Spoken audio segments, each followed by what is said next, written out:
Matapos ang Pinoy Chibog na budbud ng Juanas sa tabi ng FEU, isang Korean resto naman na malapit sa UST ang next sa ating U-Belt Food Crawl Review. Authentic daw na Korean food fare ang pagkain dito. Ang presyo, 90 to 150 pesos.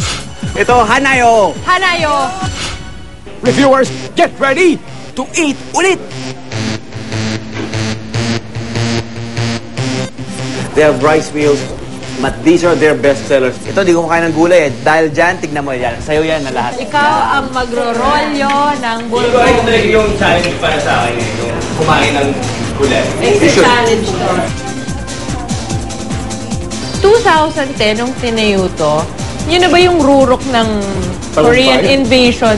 No, kasi there was a time na sobrang daming Korean sa Pilipinas because of education, di ba? Long life. Super long life. Kuya Pet, paano mo malalaman? Di ba sabi nila, in Chinese restaurants, ang sweet and sour pork ang nagde-determine kung gaano kasarap yung restaurant.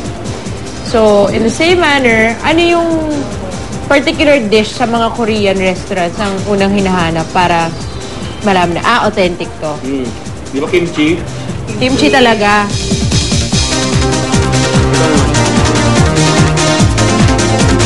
Oh, saan kayo punta? May malilito tayo sa exam! Ano? Ano? Kaya ang gulay, guys. My God, kimchi. Oh, kumusta ka na ba riyan, Louie? Ano, umayaw na ng gulay. So, yung pala eh. Di mag-gulay ka kaya. At least life-changing yung Pop Talk experience. Oo nga. Clap, clap, clap for Louie! Ito yung mga tinatawag nilang hole in the wall. Diba? Kasi sa Espinita lang siya. Maliit pero dinadayo. 90 to 150 Not bad. Okay yung presyo niya for the quality of the food.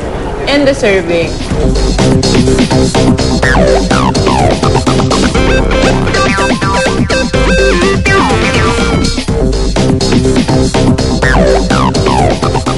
Ang Hanayo Korean Restaurant ay matatagpuan sa P. Noval Street, Sampaloc, Manila. Malapit sa UST. Okay, nade-dessert na kami. Isa pa, ang restaurant na natin pupunta, malapit sa isang campus. Tawag ng Pop Talk. Campus tour, pero food. Woo! Yay! Fish na!